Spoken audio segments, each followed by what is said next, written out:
there, and you're very welcome to the Women's Rugby Pod, episode 152. And we are at the semi-final stage here in England for the Premier 15s. Those details for you. Saturday, 3 o'clock at Kingsholm, Gloucester-Hartpury against Bristol, a good old-fashioned West Country derby. And then on Sunday, same time, 3 o'clock, Exeter take on Saracens in a rerun of last year's final. We've got all four directors of rugby. Susie Appleby from Exeter. We've got Alex Austerberry from Saracens. Lynn from Gloucester-Hartpury and Dave Ward from Bristol, all coming up on the pod. And of course there's news from all over the world as well, including an incredible result between Samoa and Fiji. There's news of Italy and Spain and their qualification of WXV, and exactly where we are in World Rugby's new rugby tournament in terms of qualification. So the regular season is over here in England in the Premier 15s. Round 18 all happened on Saturday. 2 o'clock kick-off across the board. And it was goodbye to DMP and for Wasps for now. Emotional scenes at both clubs, and please don't underestimate the role that these two clubs have played in the English women's club game. Why oh why, there loads of cameras there to take in the scenes at those games. It's just really poor form, but I know there were great occasions, and there's plenty on social media from those two great clubs. These clubs deserve a lot more than possibly they're getting right now. So for everyone at the WRP, thank you to WAS and to DMP for your contribution to women's rugby to date. Hopefully, in years to come, we will see you back at the very top.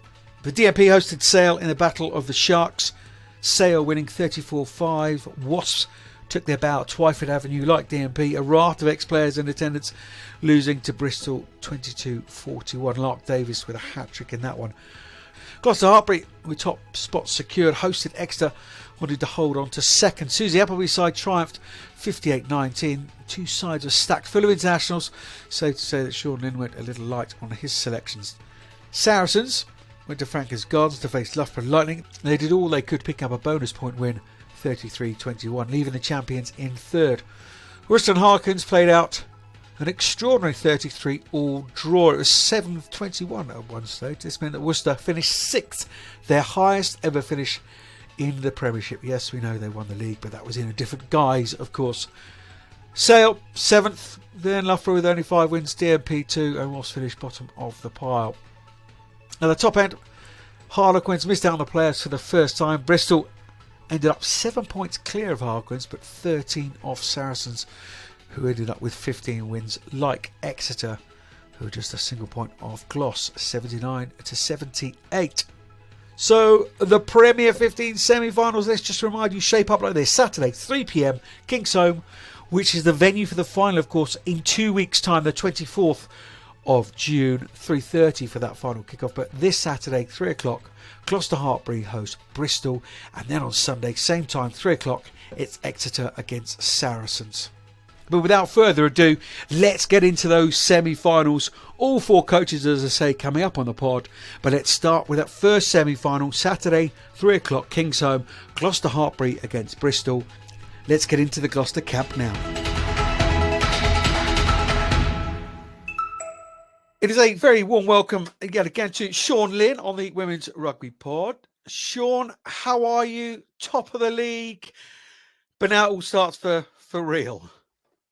Yeah, definite. And to win any league is a great accomplishment. But now it's all about knockout rugby, and it's something we're going to go into this Saturday. And we know we got a tough challenge with Bristol Bears. We'll look back before we look forward. Obviously, last weekend, pretty heavy defeat to Exeter, with some players kind of rested. I wouldn't say you were fully loaded. What was the thinking behind that one? Yeah, no. Look, we knew going into this Exeter game that some girls had some niggles. They've had a long old Six Nations, coming back off a Six Nations stint straight into league rugby. And look, we put ourselves in a great position by getting top of the league, then whatever the score was on Saturday against Exeter, we knew we were finishing top of the league. We got a home semi-final, and it was a great opportunity for certain players to put their hands up, but it was a good opportunity to rest certain players who have had niggles and feeling tired. Yeah, if you win at the weekend, it was the right thing to do. If you lose, then possibly it's one of those, isn't it? You it's one of those to question. 16 wins, extraordinary season, playing some fabulous rugby. The two losses, Exeter and Saracens, two of the teams in the top four. Is that a concern in any way? No, not really. We know we went to Saracens just before Christmas and we put a good result out there. Saracens at home, that loss, we learned a lot from that, and the learnings we've got from it now, we know where we can go put those things right. Fingers crossed if we see them in the final. Is there any frustration? You've already mentioned that you finished top of the league. Is there frustration that consistency is what our league is about? You've now got to play potentially another 160 minutes to confirm that crown. Is that a system you potentially like to see changed in any way? I do think the league winners should be celebrated more, especially when we went to Richmond against Sale. We won the league, and it should be a celebration because you play in so many games. At that time we played 17 games and we've only lost one fixture in the league, and that is a great achievement for any side that they do. And I just feel that the Allianz Prem should be embracing that a little bit more about who actually wins that league. And what it does do for us, it's given us a home semi-final at Kingsholm, which is very exciting. Very diplomatically put. Very, very, very good. I'm 100% with you. It's but yeah, I think that ship is probably as you say. I mean, last season you finished sixth. Before that, fifth, fourth, yep. Top of the league. It's an outstanding achievement so far, but I suspect, knowing you as I do, that will mean nothing unless you sort of come through the next 2 weekends. Would that be right? Yeah, I totally agree. And we've given ourselves a great opportunity finishing top of the league, but now it's making sure that part A is done, and we've got to get part B done now, which is semi-final this weekend. And it means nothing if we don't get these wins after Bristol and whoever's in the final. You won both games against Bristol this season, 36-5, 17-19. Yep. The 14th meeting, I believe, between you. You've only lost 4. You're already in that final, aren't you, Sean? No, not really, mate. I think Bristol, since that game at Shaftesbury Park where we just come through 1917, I think it showed how important that win for us in looking at the league, coming away from home. We took a lot of injuries, probably first 5 minutes into that second half, and the girls grinded out the win when all the momentum was against us. And those small things make big differences. But since then, Bristol Bears have just gained a lot of momentum. But, we've done a lot of analysis this week. We've been looking at Bristol Bears for the last 2-3 weeks anyway, and everything has been focused on that semi-final. What particular areas have you had the microscope particularly focused on in terms of Bristol and where their biggest threats are, Sean? Yeah, look, they like to keep the ball. They're a side, who keep ball very well. They play edge to edge, and they've got some real good ball carriers there. You've got Sarah Byrne. Ro Marston will be coming off her suspension. She's a very good player coming into it as well. I think Amber Reid is playing really well. She's in form there, which is going to be a real good individual battle there against Tatiana Hurd. It's very exciting, and this is what big players need to be playing in these big games, having individual battles. For me, this is what Allianz Prem semi-final cup rugby is all about. We're so excited. I couldn't agree with you more. In previous years, you kind of probably expect the two that are going to get to the final. I don't think there's been more hotly contested semi-finals in the history of this league, in my very humble opinion. It's anyone who hasn't got a ticket yet, get yourselves that, because it's just internationals. It's a wash of internationals, both sides. Where are you with injuries, Sean? Are you looking fully full bore for this one? Yeah, pretty much. We came through training last night. Really good session. It's a shame, really. Connie Powell is probably going to be ruled out of this game. Other than that, we're waiting on Alex Matthews, but we're training well. Thereabouts. I spoke to Dave Ward. I was speaking to all four Grand Fromages for these semi-finals, and he suggested that, and I'm not speaking out of turn because he said it on the pod, but doesn't feel that you've been put under pressure yet this season. Felt that Sale put you under some pressure, Rich, in the first half, and seemed to be that was a bit of a focus for them. What would be your riposte to that, Sean? Yeah, it's we haven't been under pressure, but also we have been under pressure because we just keep that pressure on other teams as well. And the big thing is, the set piece is everything for us, and we're very excited going against Bristol, looking at that set piece. But we will be putting pressure on teams as well. Yeah, of course you will. Of course you will. Could it have been set up any better? As you say, you put yourself in that position that you got yourself a home semi-final, and the final is at Kingsholm, of course, and that's decided long before anyone's had any results and all the rest of it. So I always find it hilarious when people start, "Oh, it's not fair." But it just couldn't have been set up any better. You certainly don't want to do a Leinster, do you? But it couldn't have been set up any better with your home support behind you.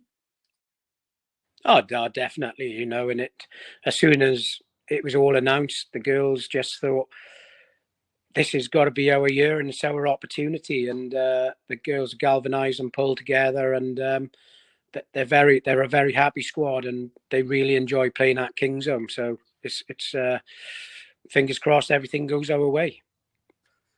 Well, should the audience be applauding the circus come Saturday? Who would you like to meet in 2 weeks' time at the final back at your place?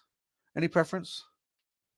Oh no, it's an interesting one. You know what Saris have got, and Exeter are a very well drilled team. It's whoever we meet in that final. We're not going there to enjoy the day. We're going there to win it. Did you set targets before the beginning of the season, Sean? And if so, and we're lucky enough for you to share that with us, have you exceeded them already?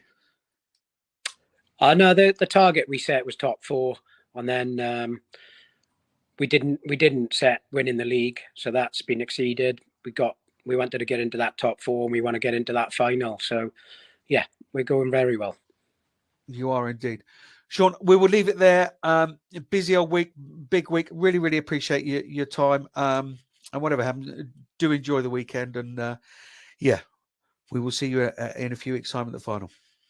That's great. Thanks, Johnnie. Take care. I'm Amy Cocaine, and you're listening to the Women's Rugby Pod. Brilliant. West Country Derby. Dave Ward, the Bristol coach, has got plenty on his plate at the moment. Plenty to get excited about. Here's Dave Ward. How are you? I mean, the first question is how many weeks away are we from the imminent 2 becomes 3? Yeah, I mean, it's an amazing time for me at the moment. I'm excited about a lot of things, not least the birth of my first child, 7 weeks, looking at the back end of July, so summer baby. Abby's doing fantastic. She's still training, which is incredible. I knew she would. And I think, she's determined to come back fitter, stronger than ever. And we're going to have a baby at the back end of July. Fantastic. Do you know sex? Have you done the whole burst of balloon, dramatic American style? Yeah, so, we have. I don't know. It's a girl. I don't know how. Yeah. I've given it away now. So There are. Is that an exclusive? Well, it probably. I mean, the people that know, if you know what I mean. So it's not a massive exclusive, but yeah, I was quite keen to develop the pathway pretty early. So, and I am the head coach of a women's team, so it was only apt that it is always going to be a girl, really.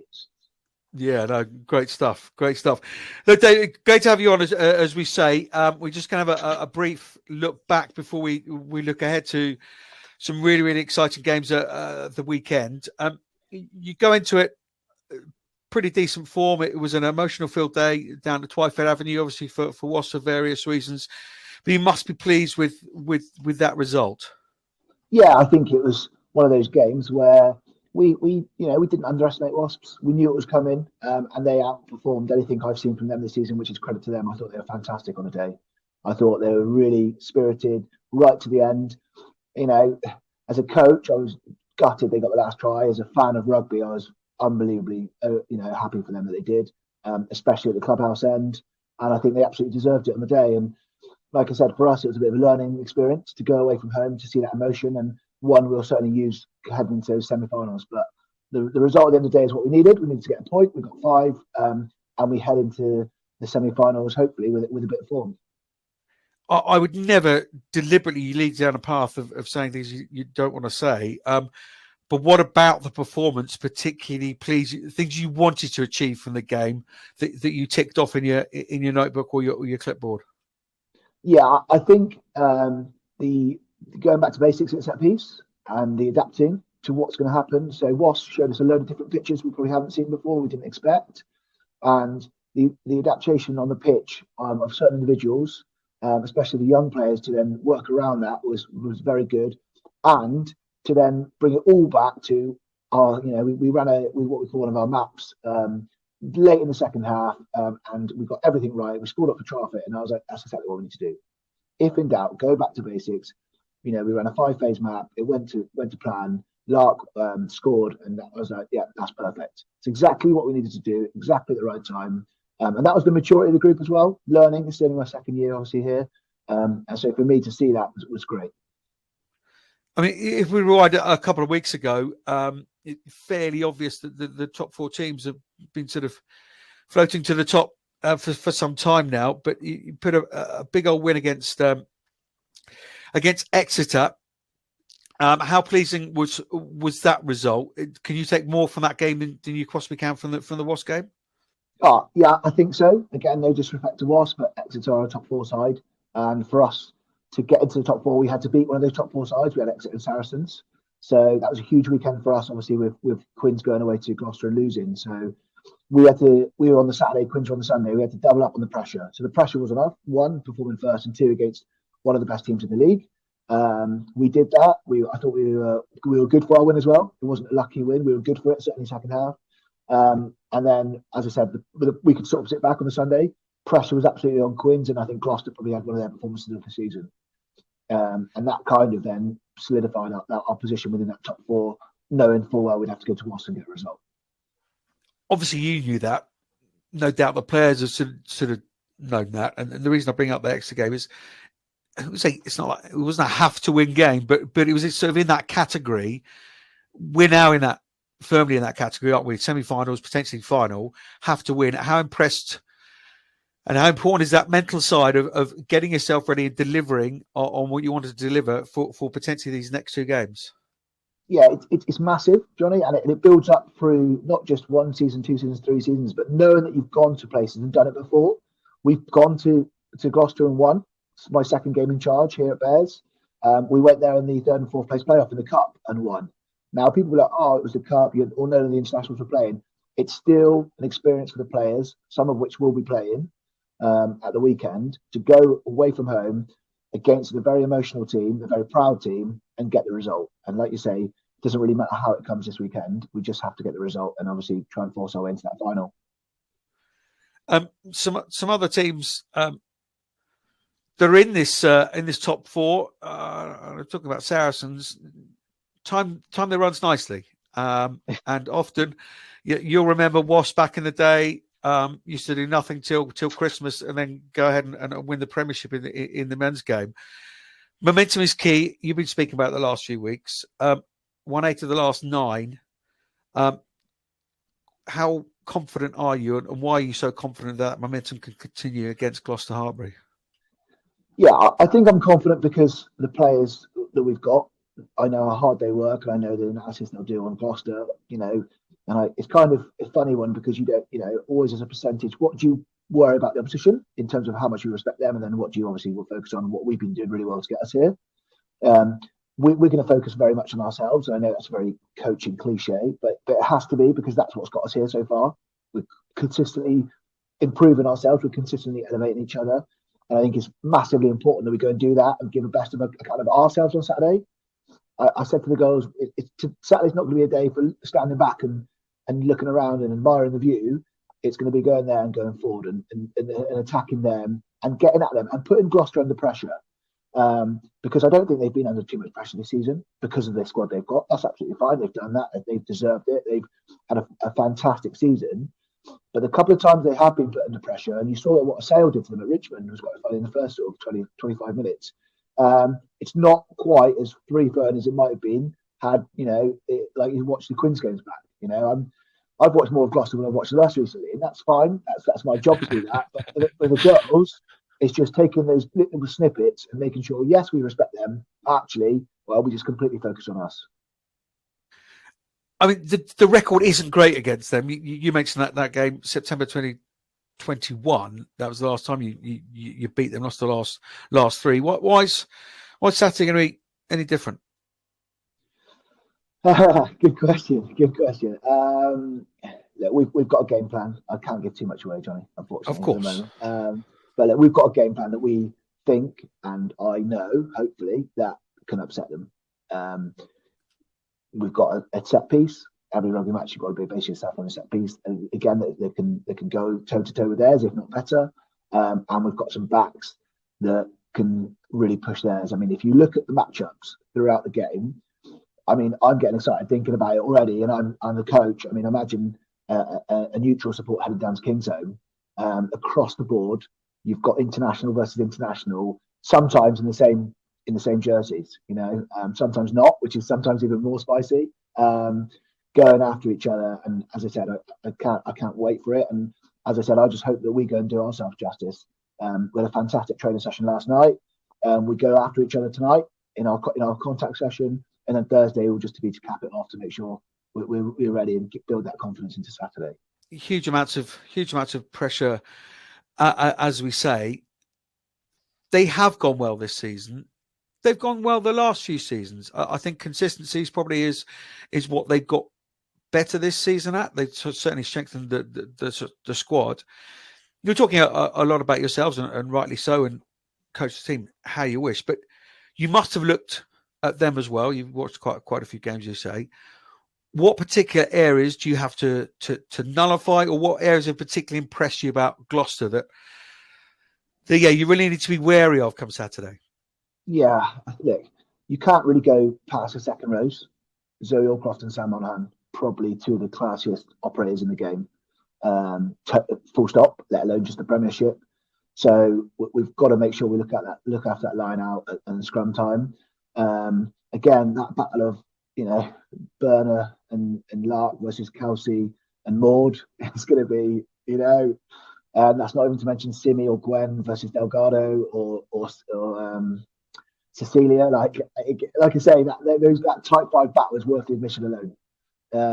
And then obviously you go behind the scrum. It's been well documented. Obviously Mo didn't go to the World Cup. That probably benefited her in terms of her Gloucester stuff this season. I think she had a fantastic season. There's no getting away from that. But we've got the matter of Kira Bevan or Lucy Burgess to go after as well. So straight away, it's looking at who can have the biggest influence on the game and making sure that it's our type 5, our 9 and 10, as opposed to Gloucester's type 5 and Gloucester's 9 and 10. And I think obviously that will then demonstrate within the scoreboard at the end. How are you injuries wise? We just wrap things up. How are you injury wise, considering it's right back end of the season? Yeah, our medical team have done an amazing job. We are absolutely flying. We've got a couple, but actually, if you'd said to me, you start your 23 for your semi-final, bar probably Abbey Ward. I think we're probably there or thereabouts, and it's going to be some hard conversations for me this evening to let the people know that they're not in the 23 who have been amazing all year for us. This is sort of the hardest part, but the best part of being a coach, to do that. Yeah, I was just going to say, to preempt to that, just how difficult is selection and even harder those conversations. You've done the conversations, just how hard is selection? Because you've used quite a few players. Yeah, absolutely, and we've had long-term injuries. We've had those girls come back, and like I say, our medical department is, I personally think it's one of the best in the Prem. Obviously, I'm biased, but I see it week in, week out how hard they work. And I think for them to get those girls back is incredible. We've obviously got Ronita back from her ban as well. So she had a 4-week ban, unfortunately for her, but she'll be available for selection if selected. So there's a load of little sort of ticks going on that actually, if we can make sure, like I say, we get a good training week under our belt, we should be ready to go. So you had the most amazing performance of the weekend, and you fly through the semi-final. Who would you most like to meet in the final? It's a funny one. People are like, who's going to be there's no easy option, is there? No. If you're going to win it, I'd love to beat Saracens because you feel like you won it. Do you know what I mean? Yep. At the moment, they are the team. There's no getting away from it. They are the team in this league. They've done a fantastic job. However, I get on pretty well with Susie Appleby as well. So if we had a final, that could be quite interesting as well. So I think the good news is, and it's quite funny that you see all these rivalries with the players. The coaches are not like that at all. We all want what's best for this league. We work pretty hard together. Susie messaged me recently just about sort of a player or whatever, and I think it's really crucial that we do that. But like I said, if all goes well, we get into a final. Saracens at Kingsholm doesn't sound like a bad prospect. No, it certainly doesn't. Brilliant. Look, we will let you go. It's a busy week. It's a press week. Really, really appreciate your time. Go fill up those cupboards with more nappies and more wipes. You cannot have enough of those, I can assure you. But Dave, all the very, very best of the weekend. It's been a pleasure speaking to you. No worries. Thank you, Johnny. Cheers, mate. The only other bit of news to get you up to date with the British and Irish Isles is over in Ireland. Interesting bit of transfer news in the coaching department. Fiona Hayes has rejoined your Bohemian RFC as the women's first 15 coach after 2 years of Ballincollig. Your Bows, her home for 15 years as a player and then coach before her move. Safe to say she is back home. Further afield with the international news. Going into the weekend, we knew that Samoa and Fiji had both qualified for WXV. It was just which tournament the winner taking place in 2 and the loser in 3. Such a dramatic finish to the game on Australia's Gold Coast. If you haven't seen it, you must. The raw emotion. Fijiana, looking for their 4th title, took the lead with less than 3 minutes left, which gave them a 2-point lead. The ball was then kicked into touch. Thinking time was up, the referee signalled for the line-out to take place, from which Samoa won a penalty. Kasi Siataga stepped up to nail the kick and the game. Samoa's first Oceania Rugby Championship title. It was Fijiana's first loss since 2019, which puts them into WX3, which is looking really, really tasty now, isn't it? In the other game, Tonga beat Papua New Guinea 30 points to 22. Details on Italy against Spain. Again, ramifications at WXV, of course.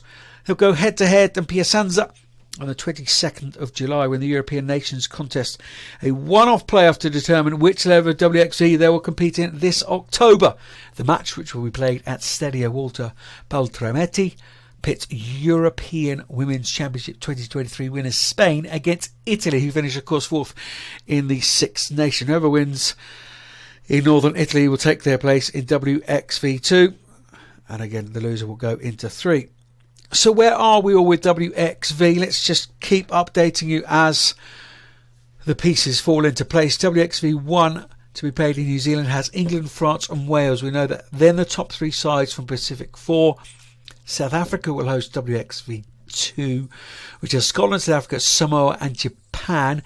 Italy or Spain from that game we've just spoken about, and the 4th in the Pacific 4s. And finally, WXV3, no announcement on venue yet, although there is talk about Dubai, allegedly. It sees Fijiana, of course, now, Kenya, Italy or Spain again, Kazakhstan and Brazil or Colombia. That's a really fascinating pool. All of them are, aren't they? Over in France, there'll be a new name on the trophy this season for the championship. Stade Bordelais beat Stade Toulousain 1915 and Blagnac won at ASC Rogmana 8 points to 17. The big dance is this weekend with Stade Bordelais, in this guise anyway. We're appearing in their first final up against Blagnac, who've only ever been runners-up before. 5:45 local time for that one. Over to South Africa. Some big results over the weekend, which was round 5. The Bull Daisies moved up to the top of the table after beating Boland Dames 36-8. They remain the only undefeated side in the comp now.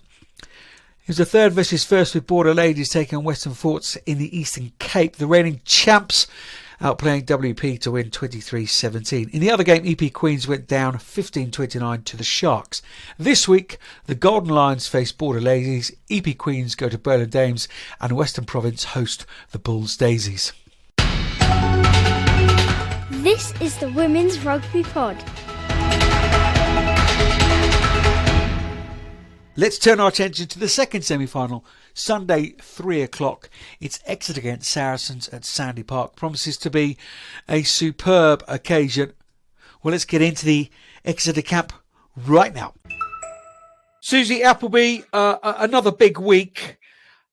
Hope you're well. We go around all four DORs, Grand Fromages, ahead of these semi-finals. Hugely exciting games ahead this weekend.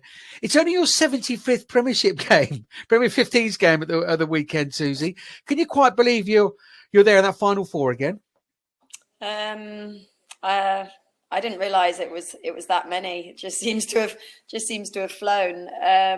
Can I believe it? Yes. The way we've kind of embraced the season and our performances, I think we deserve to be in that top four. But there's nothing given in this league. There's some amazing teams in the league. I think the top four are probably the most consistently performing team. So it's an exciting time, and God, these games are probably going to go either way on the weekend. Yeah. As we say, some fantastic matchups across the board. We'll look back just before looking forward. Good old win against Gloucester-Hartpury at the weekend. Could you have asked for a better springboard into semi-final week?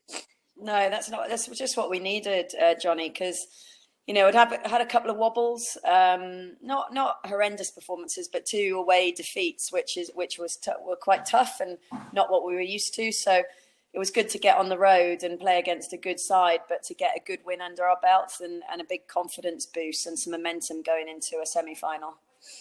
I was going to say, those losses to Bristol and Saracens, they worried you somewhat then, did they, ahead of last weekend?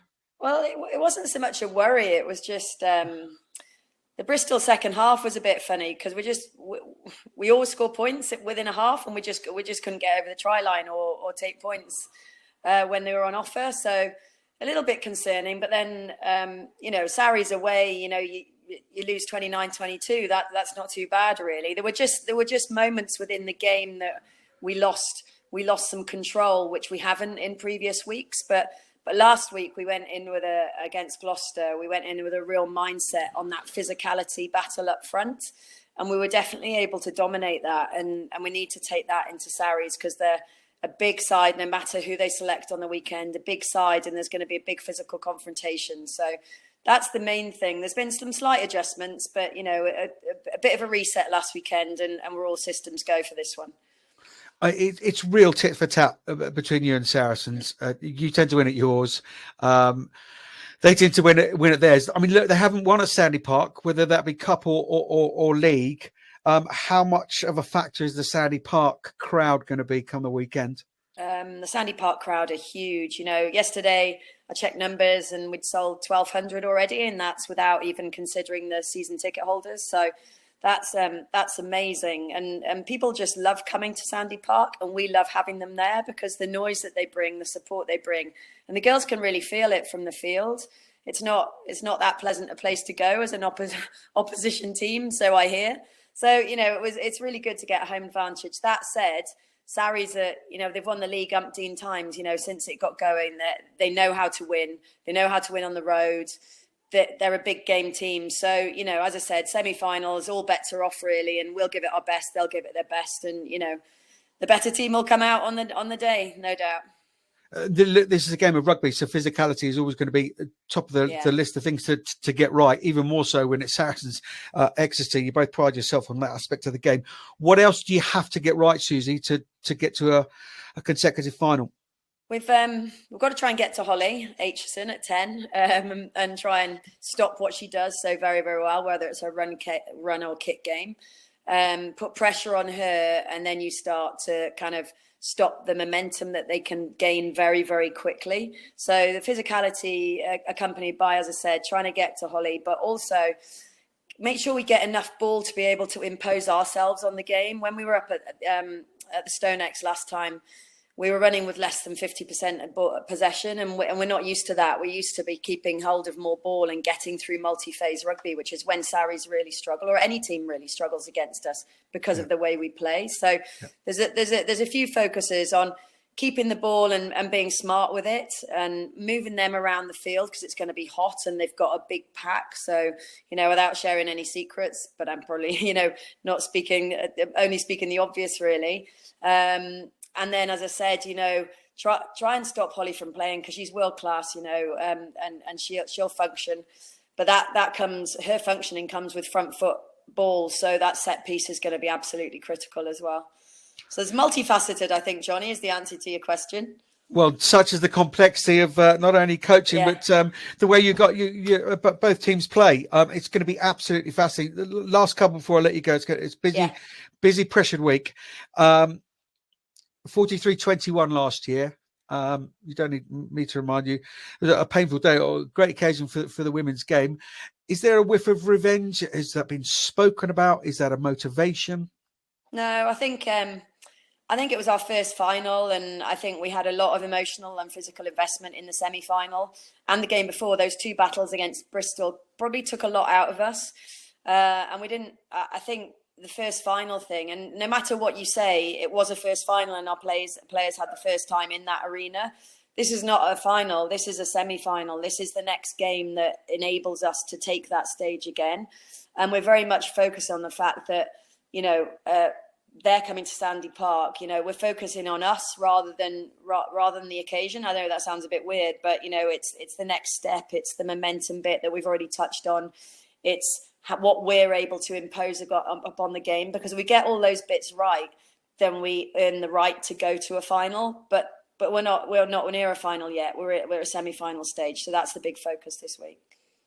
What will be your last words to the team before they run out, Susie? Be Chiefs. Boom, and there it is.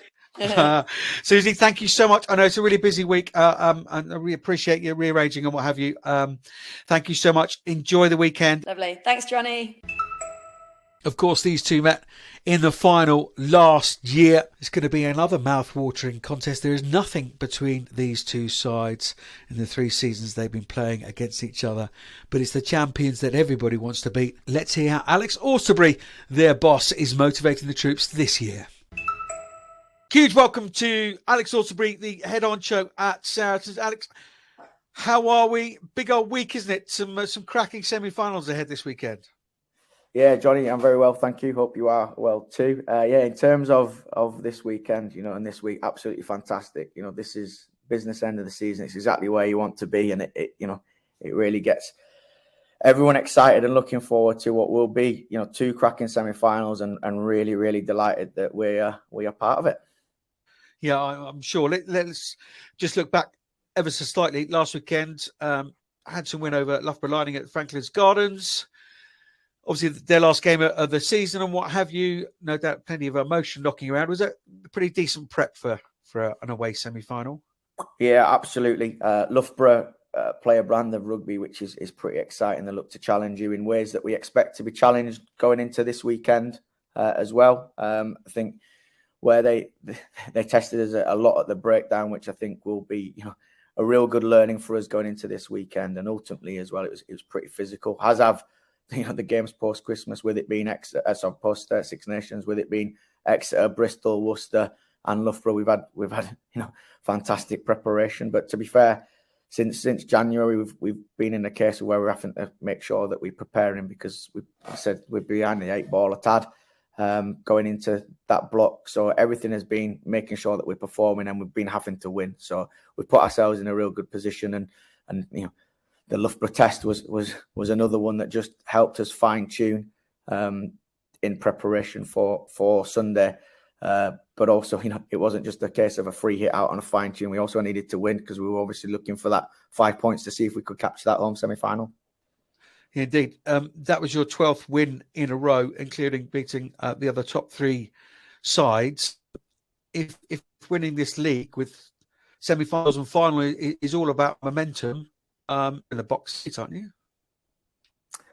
Look, I think we've taken care of business, and we've done what we needed to do to make sure that we're at this, at the semi-final stage. But the 2 teams that finished above us in the league, so they were, they've had some hell of a momentum during the season, and they've earned the right to play at home semi-final. So I wouldn't say that we're in the box seat. I said that we've got a seat at the table, but playing away from home is tough, and that's that's something that both Gloucester and Exeter, who will be playing, have over us. But yeah, we're happy with what we've done.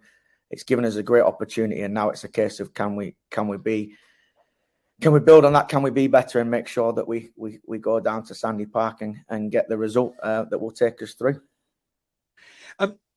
You say, I think we spoke earlier in the season, and it's slightly behind the 8 ball with a few injuries and World Cups and what have you, and disruption to the season. But is it Saracens' super strength, whether you're reacting across a period of time, whether it be months, or whether you're reacting across a week or even within a game, half to half, minute to minute? Is that Saracens' super strength, that ability to deliver when you absolutely have to? I think it's certainly a great characteristic of us as a side. We've been in some dark places and some real challenges, and found ways of getting through it. And a lot of that is down to the experience and being there and having some games. There's a couple of times we've not got that through, but more often than not, the players have found a way. And I think that's a real credit to the players and to the coaching staff for building the scenarios, building the confidence in structures, systems, processes, like I say, all the boring stuff that coaches go on about. But then it's the framework for players not to lose sight of what we're aiming for. And I said, the old adage, we never lose, we just run out of time, is certainly something that goes through kind of the DNA of the squad, in that we will find a way, and the players are outstanding at finding ways and understanding the key moments in games, before they happen. They capture them more often than not and make sure that we grab the momentum rather than it getting away from us and, them being in trouble. So I think it's a huge credit to the players, and a huge part of what we're looking to do. And it's a lot of it is born out of experience, and then that experience gets shared with new players into the group. So there's always a calmness, there's always a belief that we'll find a way, find a solution, whichever situation we find ourselves in, be that 24 points down, or be that a couple of points down in the final play and needing to find a way of getting 3 points. Have you had a tougher semi-final, Alex? Sandy Park, you've not won down there. Results over the last few seasons, it's almost tit for tat with you guys, isn't it? You win at home, they win at home, 22-14, lost down there, 54-12, 37-19 this season, and the cup final as well. Is this the toughest semi-final you've ever faced? All the semi-finals are tough, Johnny, like genuinely, like you're on the edge of your seats, you're biting your nails, and you having to earn that opportunity to get to the final. But yeah, I mean, down at Exeter, it has been tough for us. There's a few of the situations, a little bit kind of self-inflicted. Start that we had there at the beginning of this season when we were down there was poor start. Well, we can't afford to do that in front of the crowd at Exeter. We can't afford to fuel that noise and give them that front foot early doors. So it's essential that we start well, and we've got the blueprint of that in terms of our home games against them. We need to now ensure that we establish that on the road. So yeah, we are expecting a real tough semi-final. They've finished above us in the league. They were pretty close to winning the league, so they've had an outstanding season. So we've got to go down there and make sure that we impose ourselves on them, which will be incredibly difficult. But no semi-final is ever easy. And as I said, we're excited about our first away semi-final in the Premier 15s era. It's an opportunity for us to do something that we've not done, and there would be no better place and no better arena to do that than down at Sandy Park against a real high quality side in Exeter, and one where there's a nice rivalry brewing. Yeah, there certainly is, but it's really nip and tuck between you guys. Outside of that final, which again we go back to that point about that super strength, don't you? When you need to, but as a coach, if you're winning at home against a team but losing away, what are you doing this week to go? Do you know? Let's take that North London performance down to Devon. What little things have you been doing this week, the last couple of weeks, to make sure that does happen on Sunday? Well, some of it is just around making sure we execute the detail under a little bit more of a chaotic scenario in training, because it's a little bit more uncomfortable away from home. But then ultimately, like, how can you take away that? How can you take away the noise and make sure that we don't get caught up in for not having the home comforts? And to be fair, like the final of the cup, we were only down there like 5-6 weeks ago. And that's a massive part of how can we tweak our preparation? How can we make sure that we're ready to go? Because we actually started quite well in the final, and then we lost our way a little bit. So we got that bit right. Then how do we get the last 20 minutes of the game down there in the league? How do we get that and start piecing it together? But again, it's just little margins. It's just making sure that some of the unknowns we don't worry about, and then we control the bits that we can control. And ultimately, we know what's going to happen. It's going to be a ferocious battle. It's going to be very physical. We've got to make sure that time and time again we stand up to that and win those collisions. And then if we do get behind in terms of some of the momentum, how can we capture it before it becomes something that's a significant wound? That's something that becomes critical in terms of scoreline. And that's not just tap into our experiences away at Sandy Park or at home against Exeter. It's tap into our experiences across the season, across the last 5 or 6 years, where this team has been in a lot of big games. So understanding that there will be pressure moments, there will be things that don't go against us, but let's make sure that we minimise the impact that has, minimise the damage, and then when we are on top, making sure we execute against those opportunities. So it's not wholesale change. This side's been in some pretty good places and done some pretty amazing things. So it's just making sure we channel that a little bit more effectively in the key moments, and understand that it's going to be 80 minutes, potentially more than 80 minutes of real tough rugby. But hey, embrace that. It's a challenge, and ultimately it's going to bring out the best in us, and that's what we want. We want to maximise our potential, maximise our talent, and challenges like this are ones where you find out exactly where you are, and hopefully we'll have enough. And if it wasn't to go that way, then we certainly know what we've got to do going forward. Quite extraordinary what they've achieved in such a short space of time under Susie, Appleby, and Steve Devon. And he got some respect for them as coaches. They're going to have a few little things up there, Steve. What are you expecting from them? And is that toe-to-toe physicality that the one non-negotiable that you have to get right?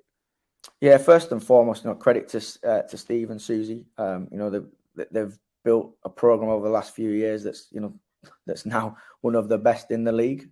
So that doesn't just happen. That's a lot of hard work and a lot of quality, technical, tactical, working with personalities, making sure that you recruit well. So well done to them on that. And yeah, ultimately that then shows that they've knitted together. So there will be some nuances that they bring to it, some elements around set piece where they'll have not necessarily trickery, but some ideas of where they can potentially get at chinks of our armour.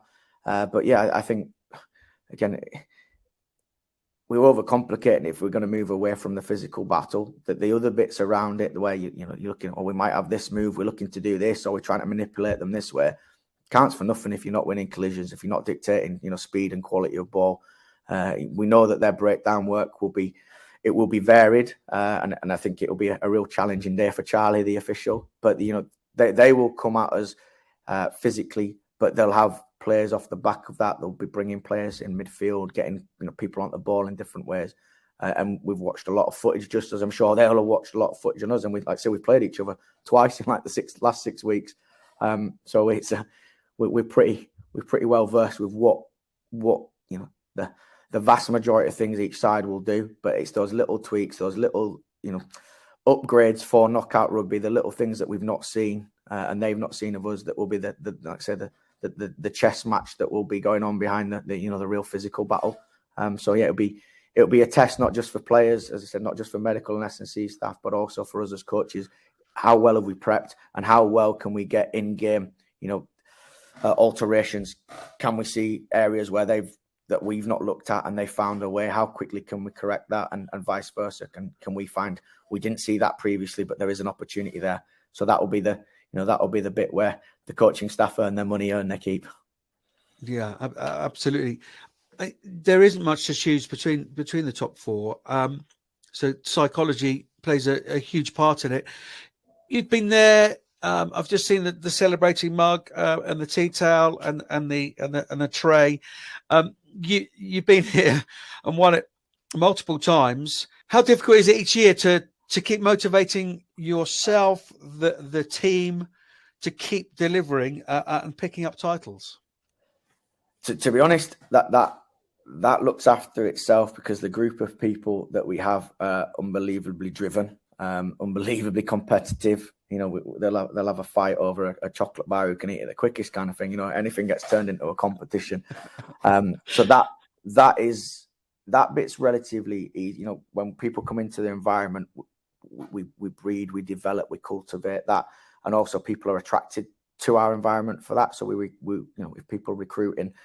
we're recruiting, then we look for certain traits in people, and if it's youngsters coming through the club, we've developed that as they've come through. So that's one part of it. The other part of it is we're about maximizing our potential. And my job as a coach is, how can I make you better?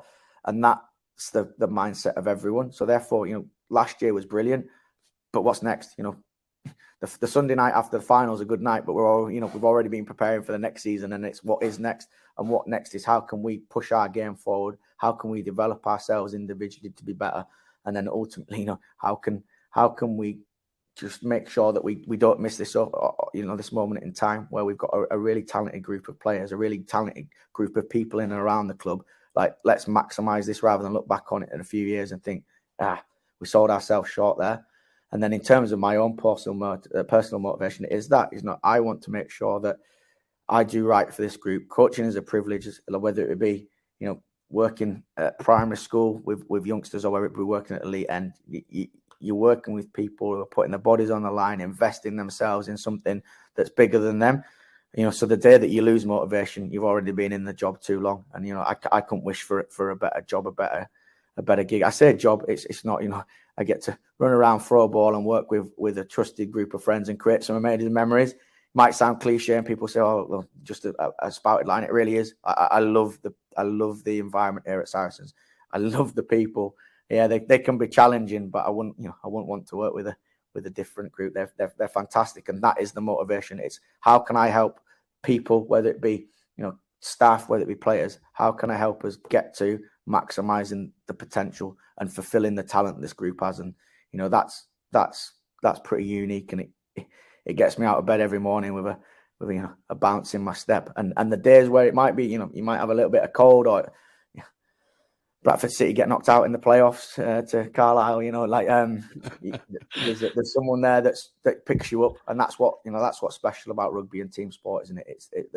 There's a group of people with we've all got the same goal and aim. We want to make sure that we maximize this moment in time, and that's what's pretty special. And it's lucky. So it's lucky to be part of that. And motivation is pretty easy. And the day that it's not there, like I say, it's the day that I should have stepped away probably a lot earlier. Sounds like the best job description in the world. Long old season. How full is your deck in terms of selecting from, Alex, this weekend for the semi-final? Yeah, it's not as full as we'd have liked. We've obviously picked up some long-term injuries over the course of the season. Donna, early doors, Fleeto, Zoe, Kat has been injured as well, so she will be out. And then we picked up, unfortunately, a pretty significant one at the weekend in Maya. So there's a fair few players missing, but with the nature of the season, the structure of the season, and also just rugby in general, you're always going to pick up injuries along the way. And that's why the quality of your squad is essential. And, the players that are selected this weekend have earned that opportunity. they've been supported, they've put in the performances, and the players that are not involved, they've helped drive that forward as well. So it's not full deck, but I doubt there's a club in the country that at the end of a season has a full deck to select from. But we're really happy where we're at. Obviously, we'd love to have some additional faces available, but they're not. But that's something that you plan and prepare for, and we're ready to go. So yeah, some of those injuries we've known about for a long time. So it's not a surprise that they're not there. Got a few little niggles that we're working through this weekend, but we're expecting them all to be fine. But again, no different to where you'd be expecting to be at this time of the season. So we're not panicking. It's just a case of let's make sure we do right by every individual to make sure that come Sunday they're good to go. And it was nice that it was a little bit of a longer turnaround as well. That extra day does make a difference for us. So we're really pleased with that. And yeah, we're excited about the squad that we're going to put out, and hopefully they'll be able to meet the challenge of Exeter, and we'll take that next step forward. We will leave it there. Thank you so much for your extended time this morning. And yeah, I wish you well. Enjoy. It's going to be one hell of an occasion. And who knows, we may well see you in a few weeks' time at the final. But thank you once again. Cheers, Johnny. Really, really grateful to all four of the coaches, directors of rugby from the semi-final teams in the Premier 15s. Busy week for them, and I really appreciate their time. Hopefully you enjoyed listening to what they had. Four great teams, all had stunning seasons, but this is when it really, really counts. So just to finish up, just wanted to send lots of love to our friend Gary Street, the World Cup winning coach, who's not in the best of health at the moment. Gary, we are here for you, my friend. Get on that road to recovery really, really quickly. And Josh Payne, Worcester Warriors women's manager, is moving on. Fabulous innings, Josh, through some very tough overs. If you haven't already, you know what to do. Subscribe, rate, share. Thank you to Tom. Thank you to Vicky. Thanks to our guests, Susie Appleby, Alex Austerberry, Dave Ward, and Sean Lynn. Enjoy those semi-finals. Enjoy the French final. If you